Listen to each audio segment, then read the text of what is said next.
Hello friends, welcome to BSKSR classes YouTube channel. Friends, ఈ వీడియోలో SSC MTS English లాంగ్వేజ్లో 15 marks వచ్చేటువంటి టాపిక్కి సంబంధించినటువంటి కంప్లీట్ డిస్కషన్ ఇది చూద్దాము. ఈ ఒక్క టాపిక్ పైన మీరు ఫోకస్ చేసినా ఈజీగా 15 మార్క్స్ తెచ్చుకోగలుగుతారు. కాబట్టి వీడియో చివరి వరకు చూడండి. వీడియో చూస్తున్నటువంటి వారు వీడియోని లైక్ చేసి ఛానల్ని సపోర్ట్ చేయండి. మీరు ఇచ్చేటువంటి ఒక చిన్న లైక్ చాలా ఎంకరేజింగ్ అండ్ మోటివేటింగ్గా ఉంటుంది. కాబట్టి లైక్ చేసి మీ ఫ్రెండ్స్కి అయితే షేర్ చేయండి. ఫస్ట్ టైం మన ఛానల్ని విజిట్ చేస్తే సబ్స్క్రైబ్ చేసుకొని బెల్ సింబల్ని యాక్టివేట్ చేసుకోండి. ఫ్రెండ్స్, మీరు SSC MTS ఎగ్జామినేషన్ రాస్తున్నటువంటి అభ్యర్థులు అయితే మీరు ఖచ్చితంగా తీసుకోవాల్సినటువంటి PDF కోర్స్ అయితే మేము మీకు ప్రొవైడ్ చేస్తున్నామండి. 1997 నుంచి ఇప్పటి వరకు జరిగినటువంటి ఆల్ SSC MTS ఎగ్జామినేషన్స్లో అడిగినటువంటి ప్రీవియస్ బిట్స్తో పాటు మీకు ప్రీవియస్ పేపర్స్ అలాగే అదర్ మెటీరియల్స్ కూడా మీకు ప్రొవైడ్ చేస్తున్నాము. సో ఇక్కడ చూసుకున్నట్లయితే కరెంట్ అఫైర్స్ 2024కి సంబంధించి బైలింగ్వల్లో మెటీరియల్ ఆల్రెడీ యాడ్ చేయడం జరిగింది కోర్సులో. ఇంగ్లీష్ లాంగ్వేజ్కి సంబంధించి అన్ని టాపిక్స్ కలిపి 10,500 ప్లస్ ప్రీవియస్ బిట్స్ యాడ్ చేశాము. జీకే తెలుగు మీడియంకి సంబంధించి 10,000 ప్లస్ బిట్స్ ఉన్నాయి. జీకే ఇంగ్లీష్ మీడియంకి సంబంధించి 2 టాపిక్స్ యాడ్ చేశాము. మిగిలినటువంటి టాపిక్స్ కూడా ఫ్యూచర్లో యాడ్ చేయడం జరుగుతుంది. స్టాటిక్ జీకే ఇంగ్లీష్ మీడియం అలాగే SSC MTS GD CGLకి సంబంధించిన 100 ప్రీవియస్ పేపర్స్ కూడా యాడ్ చేయడం జరిగింది. సో 6 months వ్యాలిడిటీతో 199 రూపీస్కి ఈ కోర్స్ అయితే ప్రొవైడ్ చేస్తాము. డిస్క్రిప్షన్లో యాప్ లింక్ ఉంటుంది, చూడండి. అలాగే మీరు ఏ కోర్స్ తీసుకున్నా కూడా క్లాసెస్కి సంబంధించినటువంటి కోర్సు మీకు 75% ఆఫ్తో 499 రూపీస్కి మీకు ఈ ఆఫర్ అయితే పొడిగిస్తున్నామండి. సో చాలామంది ఆఫర్ని పొడిగించమని చెప్పేసి అడిగారు కాబట్టి ఈ ఆఫర్ని అయితే పొడిగించడం జరుగుతుంది. సో గ్రామీణ నిరుపేద అభ్యర్థులని దృష్టిలో పెట్టుకొని ఈ ఆఫర్ని అయితే రిలీజ్ చేయడం జరిగింది. సో డిస్క్రిప్షన్లో యాప్ లింక్ ఉంటుంది, చూడండి. సో ఇమీడియట్గా ఈ ఆఫర్స్ని అయితే తీసుకోండి. ఫ్రెండ్స్, ఈ వీడియోలో నేను డిస్కస్ చేయబోయేటువంటి మోస్ట్ ఇంపార్టెంట్ టాపిక్ వచ్చేసి క్లోజ్ టెస్ట్ అండి. ప్రజెంట్ మనకి SSC MTS and Havaldar examinations జరుగుతున్నాయి కదా. ఈ ఎగ్జామినేషన్స్లో మనకి క్లోజ్ టెస్ట్ నుంచి 5 క్వశ్చన్స్ అయితే ఇస్తున్నారు. So each question carries 3 marks కాబట్టి మీకు 15 మార్క్స్ రావడం జరుగుతుంది. కాబట్టి మీరు ఈ పాసేజ్ని లేదా ఈ క్లోజ్ టెస్ట్ని అంత ఈజీగా సింపుల్గా తీసుకోవద్దు. సో మీరు దీనిపైన ఎక్కువగా ప్రాక్టీస్ చేస్తే మీరు 15 మార్క్స్ తెచ్చుకోవడానికి మీకు చాలా ఆపర్చునిటీ అయితే ఉంటుంది. కాబట్టి ఎవరు కూడా ఈ పర్టికులర్ క్లోజ్ టెస్ట్ని నెగ్లెక్ట్ అయితే చేయొద్దండి. సో దీనికి సంబంధించి క్లోజ్ టెస్ట్కి సంబంధించి ప్రీవియస్ ఎగ్జామ్స్లో అడిగినటువంటి 670 బిట్స్కి సంబంధించినటువంటి PDF మెటీరియల్ని 199 రూపీస్కి సంబంధించినటువంటి కోర్స్లో యాడ్ చేయడం జరిగింది. మీరు అది తీసుకుంటే మీరు ప్రాక్టీస్ చేయడానికి ఆ PDFs అన్నీ కూడా మీకు చాలా హెల్ప్ చేస్తాయి. ప్రతి ఒక్కరు కూడా ఆ కోర్స్ తీసుకొని ప్రాక్టీస్ చేయండి. మీకు ఖచ్చితంగా 15కి 15 మార్క్స్ రావడానికి మీకు చాలా హెల్ప్ఫుల్ అవుతాయి అవి. సో ఇక్కడ చూసుకున్నట్లయితే మనకి క్లోజ్ టెస్ట్ అనేది మీరు ఏ విధంగా అటెంప్ట్ చేయాలనేది చెప్తాను. ఫర్ ఎగ్జాంపుల్కి ఒక 10 క్వశ్చన్స్ ఉన్నటువంటి ఈ క్లోజ్ టెస్ట్ని ఈ వీడియోలో సాల్వ్ చేయడం జరుగుతుంది. కాబట్టి చివరి వరకు చూడండి. సో క్లోజ్ టెస్ట్ మీరు అటెంప్ట్ చేసే ముందు ఈ బ్లాంక్స్ ఏవైతే ఉన్నాయో ఈ బ్లాంక్స్తో సహా మొత్తంగా మీరు ఈ క్లోజ్ టెస్ట్కి సంబంధించిన ఈ పారాగ్రాఫ్ని చదివేయాలండి. ఫస్ట్ నుంచి ఎండ్ వరకు చదవాలి. చదివితే మీకు what is the theme of this cloze test అనేది మీకు అర్థమవుతుంది. అసలు ఈ పాసేజ్లో వాడు దేని గురించి మాట్లాడుతున్నాడు అనేది మీకు తెలుస్తుంది. So without knowing that you can't answer the questions. కాబట్టి సో ఫస్ట్ మీరు ఈ పారాగ్రాఫ్ మొత్తాన్ని మీరు చదవాలి. ఫస్ట్ నుంచి ఎండ్ వరకు విత్ బ్లాంక్స్తో సహా మీరు చదువుకుంటూ వెళ్ళి ఒకసారి చదివితే అర్థం కాకపోతే మరొకసారి చదివి అర్థం చేసుకునే విధంగా చదువుతూ మీరు వారు ఇచ్చినటువంటి టైంలోనే ఈ క్వశ్చన్స్కి సంబంధించి ఆన్సర్ అయితే చేయాల్సి ఉంటుంది. అయితే నేను ఇక్కడ 10 క్వశ్చన్స్కి సంబంధించి ఎక్స్ప్లెయిన్ చేస్తున్నాను, కానీ మీకు ఎగ్జామ్లో ఓన్లీ 5 క్వశ్చన్సే ఇవ్వడం జరుగుతుంది. బట్ పారాగ్రాఫ్ మరీ చిన్నగా ఉంటుందంటే చిన్నగా ఉండదు, సేమ్ ఇంత ఉంటుందన్నమాట. సో ఇంత లెంగ్త్లో మనకి ఇన్ని వర్డ్స్తో ఉంటుంది. సో మీరు ఈజీగానే అర్థం చేసుకొని సాల్వ్ చేసే విధంగానే ఉంటుంది. జనరల్ టాపిక్స్ పైన మనకి క్లోజ్ టెస్ట్ అయితే ఇస్తున్నాడు, మరీ అంత టఫ్గా అయితే ఉండట్లేదు. కాబట్టి మీరు ప్రాక్టీస్ చేస్తే okay, practice makes man perfect అంటారు కదా. సో కాబట్టి మీరు ఖచ్చితంగా ప్రాక్టీస్ చేస్తే మీరు ఈజీగా మంచి స్కోర్ చేసుకునేటువంటి టాపిక్ ఇది. సో ఇప్పుడు ఈ పారాగ్రాఫ్ ఒకసారి చదువుదాము. Faced with a dash number and variety of products on the market, managers are finding it more difficult to dash demand and plan production and orders. As a result, forecasts are increasing, and along with them the costs of those errors. Many managers today speed is the have turned to one or another popular production scheduling system. But these tools tackle only part of the problem. Really needed is a way to forecasts and simultaneously redesign planning process to the impact of forecasts అని చెప్పేసి ఇచ్చారు. So ఇక్కడ చూసుకున్నట్లయితే మార్కెట్లో ఉన్నటువంటి ప్రొడక్ట్స్కి సంబంధించి ప్రజల నుంచి ఉన్నటువంటి డిమాండ్కి సంబంధించి ఆ డిమాండ్ని ఫుల్ఫిల్ చేయడానికి అక్కడ ఉన్నటువంటి మేనేజర్స్ కావచ్చు, ఇతర సిబ్బంది కావచ్చు, వాటిని ఆ పర్టికులర్ డిమాండ్కి తగ్గట్టుగా ఆ ప్రొడక్ట్స్ని తీసుకొచ్చి వారికి అందించేటువంటి విషయంలో కొన్ని ప్రాబ్లమ్స్ని ఫేస్ చేస్తున్నట్లు, దాన్ని సాల్వ్ చేయడానికి ఏదైనా టెక్నాలజీని అప్రోచ్ అయితే అది ఏ విధంగా ఉంటుందనే దానికి సంబంధించి ఇక్కడ ఈ పారాగ్రాఫ్ అయితే మనకి క్లియర్గా చెప్తోంది. సో ఇక్కడ మనకి చూసుకున్నట్లయితే faced with an dash number and variety of products on the market అని చెప్పేసి ఇచ్చారు. Managers are finding it more difficult to dash demand and plan production and orders అని చెప్పేసి ఇవ్వడం జరిగింది. సో ఇక్కడ చూసుకున్నట్లయితే ఈ విధంగా మీకు క్లోజ్ టెస్ట్ ఇచ్చేసి పక్కన మీకు ఈ విధంగా ఫస్ట్ బ్లాంక్లో ఇచ్చినటువంటి 4 ఆప్షన్స్లో ఏది ఫిట్ అవుతుంది అని చెప్పేసి అడుగుతారు. సో ఇక్కడ మనకి 4 ఆప్షన్స్ కూడా కొంచెం సేమ్ మీనింగ్ కలిగి ఉంటాయన్నమాట. బట్ అందులో ఒక ఆప్షన్ మాత్రమే ఇచ్చినటువంటి పర్టికులర్ బ్లాంక్లో మనకి ఫిట్ కావడం జరుగుతుంది. సో ఇక్కడ మనకి ఇచ్చినటువంటి దాన్ని బట్టి చూసుకున్నట్లయితే సో మార్కెట్లో పర్టికులర్ వెరైటీ ఆఫ్ ఫుడ్స్కి ప్రొడక్ట్స్కి సంబంధించి సో ఇంతకుముందు ఎప్పుడు కూడా సంభవించినటువంటి పర్టికులర్ డిమాండ్ అయితే ఉంది అని చెప్పేసి ఇక్కడ మనం చదివినటువంటి పారాగ్రాఫ్ని బట్టి మనకైతే అర్థమవుతుంది. సో ఇచ్చినటువంటి పర్టికులర్ ఆప్షన్స్లో సో ఈక్వల్ అనేది పెడితే faced with an equal number అని చెప్పేసి ఇచ్చారు. సో ఇది ఫిట్ కాదు, ఎగ్జాక్ట్ అనేది కూడా కాదు, ఎసెంట్రిక్ కూడా కాదు. సో ఇక్కడ మనకి అన్ప్రెసిడెంటెడ్ అంటే గతంలో ఎప్పుడు సంభవించినటువంటి సిచ్యువేషన్ వచ్చిందనమాట. సో కాబట్టి ఇక్కడ అన్ప్రెసిడెంట్ అనేటువంటి పర్టికులర్ వర్డ్ అయితే మనకి కరెక్ట్గా ఫిట్ అవుతుంది. Faced with an unprecedented number and variety of products on the market, managers are finding it more difficult to dash demand and plan production and orders అని చెప్పేసి ఇచ్చారు. సో గతంలో ఎప్పుడు సంభవించినటువంటి సిచ్యువేషన్ వచ్చింది కాబట్టి సో ఇమీడియట్గా అలాంటి సిచ్యువేషన్ వచ్చినప్పుడు ఎవరైనా కూడా అక్కడ వర్క్ చేసేటువంటి వారు సో దానికి సంబంధించి సొల్యూషన్ ఏంటనేది ఆలోచించడానికి టైం తీసుకుంటుంది కాబట్టి దానికి తగ్గట్టుగా ప్లాన్ చేయడానికి సంబంధించి వారు చాలా డిఫికల్ట్గా ఫీల్ అవుతున్నారని చెప్పేసి ఇక్కడ మనకి ఇచ్చినటువంటి ఆప్షన్స్ ద్వారా మనకైతే తెలుస్తుంది. నెక్స్ట్ క్వశ్చన్ వచ్చేసి ఇక్కడ మనకి సెకండ్ ఆప్షన్ గురించి అడుగుతున్నారు. సో సెకండ్ ఆప్షన్కి సంబంధించి రిజిస్టర్, యాక్సెప్ట్, ఇగ్నోర్, ప్రిడిక్ట్ అని చెప్పేసి ఇవ్వడం జరిగింది. సో ఇక్కడ చూసుకుంటే మళ్ళీ ఇంకొకసారి చదువుదాము. Faced with an unprecedented number and variety of products on the market, managers are finding it more difficult to dash demand and plan productions and orders అని చెప్పేసి ఇచ్చారు. సో దీనికి సంబంధించి అంచనా వేయలేనటువంటి అంటే ప్రిడిక్ట్ చేయలేనటువంటి పర్టికులర్ డిమాండ్ వచ్చింది కాబట్టి సో మనం ఇక్కడ చూసుకున్నట్లయితే ఇక్కడ ప్రిడిక్ట్ అనేటువంటి వర్డ్ని మనం ఇక్కడ క్లియర్గా అక్కడ మనకి ఫిట్ అవుతుందని చెప్పేసి మనకైతే అర్థమవుతుంది.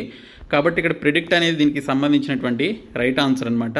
So managers are finding it more difficult to predict demand and plan production and orders అని చెప్పేసి ఇచ్చారు. సో ఉన్నటువంటి డిమాండ్ని మేనేజర్స్ ప్రిడిక్ట్ చేయడానికి చాలా డిఫికల్ట్గా ఉంది, దానికి తగ్గట్టుగా ప్రొడక్షన్స్ని అండ్ ఆర్డర్స్ని వాళ్ళు ప్లాన్ చేయలేకున్నారన్నట్లుగా మనకి ఇక్కడైతే ఉంది. కాబట్టి ఇక్కడ ప్రిడిక్ట్ అనేటువంటి వర్డ్ మనకి ఇక్కడ ఫిట్ అవుతుంది. తర్వాత థర్డ్ క్వశ్చన్కి సంబంధించి చూసుకుంటే ఈ థర్డ్ బ్లాంక్లో ఇచ్చినటువంటి స్పాంటేనియస్లీ, పాజిటివ్లీ, అకార్డింగ్లీ, క్విక్లీ అని చెప్పేసి ఇచ్చారు. సో ఇందులో ఏది ఫిట్ అవుతుంది అనేది చూడాలి. సో దానికి సంబంధించి దానికి తగ్గట్టుగా ఆ పర్టికులర్ ప్రొడక్షన్ కానీ ఆర్డర్స్ని కానీ వాళ్ళు ప్లాన్ చేయాల్సి ఉంటుంది కాబట్టి సో ఇక్కడ ఇచ్చినటువంటి ఆప్షన్స్ని బట్టి చూద్దాము. సో ఇక్కడ managers are finding it more difficult to predict demand and plan production and orders accordingly as a result అనేది మనకి ఇక్కడ ఫిట్ అవుతుంది అనమాట. సో ఇక్కడ అకార్డింగ్లీ అనేది ఈ థర్డ్ బ్లాంక్లో కరెక్ట్గా ఫిట్ అవుతుంది కాబట్టి సో అకార్డింగ్లీ అనేటువంటి వర్డ్ని మనం ఇక్కడైతే పెట్టుకోవాల్సి ఉంటుంది. కాబట్టి ఇక్కడ ఆప్షన్ సి అనేది దీనికి సంబంధించినటువంటి రైట్ ఆన్సర్ అండి. నెక్స్ట్ క్వశ్చన్ వచ్చేసి as a result dash forecasts are increasing and along with them the cost of those errors many managers today అని చెప్పేసి ఇచ్చారు. సో ఉన్నటువంటి డిమాండ్ని బేస్ చేసుకొని సో దానికి తగ్గట్టుగా అకార్డింగ్లీ సో దానికి సంబంధించినటువంటి పర్టికులర్ డిమాండ్ అండ్ ప్లాన్ని మీరు ప్లాన్ చేసుకొని డిమాండ్ని ప్లాన్ చేసుకొని దాన్ని బట్టి మీరు ప్రొడక్షన్ అండ్ ఆర్డర్స్ అయితే ఇవ్వాల్సి ఉంటుంది. సో యాజ్ ఏ రిజల్ట్ ఏమవుతుంది అంటే ఇక్కడ మనకి చూసుకున్నట్లయితే ఇచ్చినటువంటి ఆప్షన్స్లో ఈ 4 ఆప్షన్స్లో ఏది ఫిట్ అవుతుంది అనేది ఫోర్త్ ఆప్షన్కి సంబంధించి చూసుకోవాలి. ఎగ్జార్బిటెంటా, ఇనాడిక్వేటా, అలాగే ఫ్రీక్వెంటా, ఇనాక్యురేటా అని చెప్పేసి ఇచ్చారు. సో ఇక్కడ మనకి ఇనాడిక్వేట్ అంటే ఏంటంటే ఇన్సఫిషియంట్ అనమాట, ఫ్రీక్వెంట్ అంటే తరచుగా జరిగేది. సో ఇనాక్యురేట్ అంటే ఏంటంటే యాక్యురసీ కరెక్ట్గా లేకపోవడం, అంటే కరెక్ట్ నెంబర్ ఏంటనేది తెలియకపోవడం కాబట్టి సో దాని యొక్క అంచనా ఫోర్కాస్ట్ అనేది మనకి అంచనా తెలియట్లేదు కాబట్టి సో ఇనాక్యురేట్ అనేది ఇక్కడ మనకి ఫోర్త్ ఆప్షన్లో ఫిట్ అవుతుంది. సో ఆప్షన్ డి అనేది రైట్ ఆన్సర్ అనమాట. నెక్స్ట్ క్వశ్చన్ వచ్చేసి, as a result inaccurate forecasts are increasing and along with them the costs of those errors many managers today dash speed is the dash అని చెప్పేసి ఇచ్చారు. So దీనికి సంబంధించి చూసుకున్నట్లయితే ఆ ప్రొడక్ట్స్కి సంబంధించినటువంటి ప్రొడక్షన్ ఏదైతే ఉంటుందో వాటి యొక్క ప్రొడక్షన్ అండ్ ఆర్డర్స్ని స్పీడప్ చేసి వాటిని దానికి సంబంధించి ఈ పర్టికులర్ ఏదైతే మనకి ప్రొడక్షన్ షెడ్యూలింగ్ సిస్టమ్ ఏదైతే ఉంటుందో సో దాన్ని నమ్మినట్లయితే ఈ ప్రాబ్లమ్కి సొల్యూషన్ వస్తుందని చెప్పేసి ఇక్కడ మనకి మీనింగ్ అయితే ఉంది. కాబట్టి ఇచ్చినటువంటి not with standing, believing, visualising అలాగే నెగ్లెక్టింగ్ అనేటువంటి ఆప్షన్స్లో మనకి బిలీవింగ్ అనేది ఇక్కడ మనకి ఫిట్ అవుతుందండి. So believing speed is the dash అని చెప్పేసి ఇచ్చారు. సో ఇక్కడ మనకి ఫిఫ్త్ ఆప్షన్లో చూసుకున్నట్లయితే సో ఈ బిలీవింగ్ అనేటువంటి దాన్ని మనం నమ్మినట్లయితే అంటే మనం చేస్తున్నటువంటి పర్టికులర్ ప్రొడక్షన్కి సంబంధించి చాలా స్పీడప్ చేసి ప్రొడక్షన్ షెడ్యూలింగ్ సిస్టమ్ని కనుక మనం నమ్ముకున్నట్లయితే సో దీనికి సంబంధించినటువంటి ఎర్రర్స్కి కావచ్చు లేకపోతే ఆ డిమాండ్ని మనం ఫుల్ఫిల్ చేయగలమని చెప్పేసి వారు నమ్ముతున్నట్లుగా మనకు ఉంది. కాబట్టి సో ఇక్కడ చూసుకున్నట్లయితే మనకి ఆప్షన్ బి బిలీవింగ్ అనేది ఇక్కడ మనకి కరెక్ట్గా ఫిట్ అవుతుంది. కాబట్టి ఇక్కడ ఆప్షన్ బి అనేది రైట్ ఆన్సర్. సో ఇప్పుడు సిక్స్త్ ఆప్షన్ చూద్దాము. సో సిక్స్త్ క్వశ్చన్ చూసుకున్నట్లయితే మనకి ఇక్కడ లాకునా, అవుట్కమ్, సోర్స్, ఆన్సర్ అని చెప్పేసి ఇచ్చారు.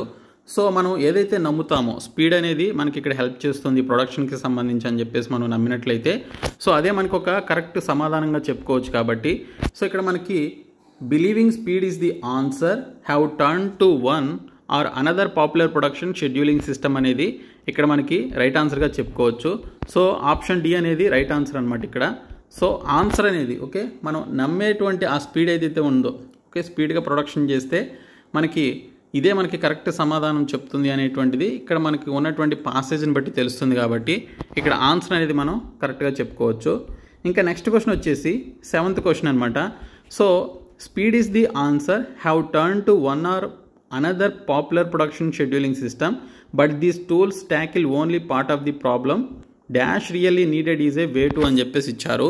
సో ఇక్కడ స్పీడ్ అనేది మనకు ఒక ఆన్సర్ చేస్తుంది, స్పీడ్ ప్రొడక్షన్ అనేది మనకి ఆన్సర్ చేస్తుంది and popular production scheduling system అనేది మనకి హెల్ప్ చేస్తుంది అని చెప్పేసి వారు భావించినప్పుడు సో ఇక్కడ చూసినట్లయితే ఈ టూల్స్ ఏవైతే ఉన్నాయో సో అందులో మనకి ఓన్లీ ప్రాబ్లం ఏంటంటే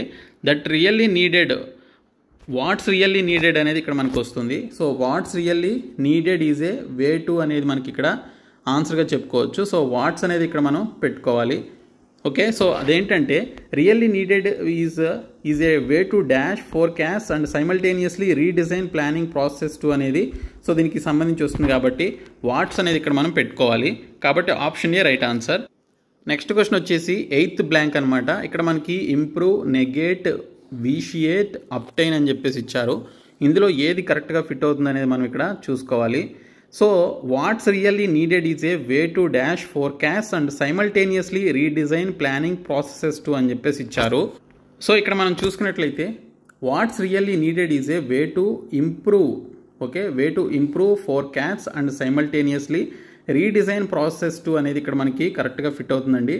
సో ఈ అంచనాల్ని మనం ఇంప్రూవ్ చేసుకొని ఓకే ఆ పర్టికులర్ డిమాండ్కి సంబంధించి కావచ్చు లేదా ఆ ప్రొడక్ట్స్ పట్ల మార్కెట్లో ఉన్నటువంటి డిమాండ్కి సంబంధించి ఆ అంచనాలను మనం కనుక ఇంప్రూవ్ చేసుకున్నట్లయితే అనేది మనకి ఇక్కడ సమాధానంగా మనం చెప్పుకోవచ్చు. కాబట్టి ఇంప్రూవ్ అనేది ఇక్కడ మనకి ఎయిత్ బ్లాంక్లో మనం పెట్టుకోవాల్సి ఉంటుంది.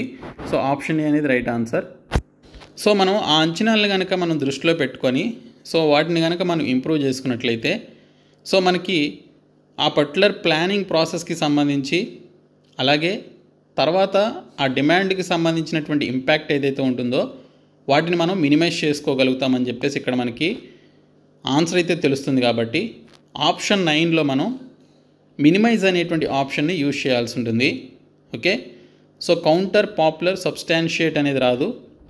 మినిమైజ్ అనేటువంటి ఆప్షన్ అయితే మనకి కరెక్ట్గా ఫిట్ అవుతుంది. కాబట్టి ఆప్షన్ సి అనేది రైట్ ఆన్సర్ అనమాట.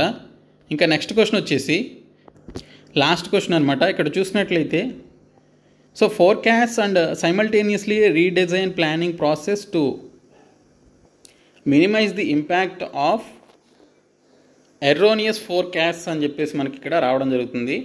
సో ఎటువంటి ఎర్రర్స్ లేకుండా ఓకే, ఆ అంచనాలలో మనం ఎటువంటి తప్పులు అనేవి దొరకకుండా సో భవిష్యత్తులో వచ్చేటువంటి పర్టికులర్ ఏవైతే డిమాండ్ ఏదైతే ఉంటుందో సో వాటన్నిటిని కూడా మనం మినిమైజ్ చేసుకోగలుగుతాం కాబట్టి సో ఇక్కడ మనకి ఎర్రోనియస్ అనేది ఇక్కడ మనకి రావడం జరుగుతుంది. సో కాబట్టి ఆప్షన్ బి అనేది రైట్ ఆన్సర్ అనమాట 10th బ్లాంక్లో. ఓకే, సో ఈ విధంగా మీరు ప్రాక్టీస్ చేయాలి అండి. సో మనకి ఇక్కడ చూసుకున్నట్లయితే ఈ క్వశ్చన్స్కి సంబంధించి మీరు ఆన్సర్ చేయడం కరెక్ట్గా మీరు చేయగలగాలి అంటే ఖచ్చితంగా ప్రాక్టీస్ చేయాలి. ప్రాక్టీస్ చేస్తేనే మీకు వీటిపైన మీకు ఒక గ్రిప్ అయితే రావడం జరుగుతుంది. సో దట్ మీరు ఈజీగా ఆన్సర్ చేయగలుగుతారు.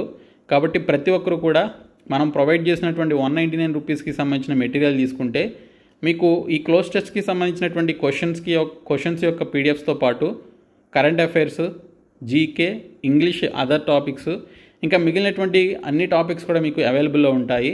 కాబట్టి ప్రతి ఒక్కరు కూడా డిస్క్రిప్షన్లో ఉన్నటువంటి యాప్ని డౌన్లోడ్ చేసుకొని ఇమీడియట్గా తీసుకోండి. సో ఈ వీడియోని మీ ఫ్రెండ్స్కి షేర్ చేయండి, మన ఛానల్ సబ్స్క్రైబ్ చేయండి. Thank you so much guys.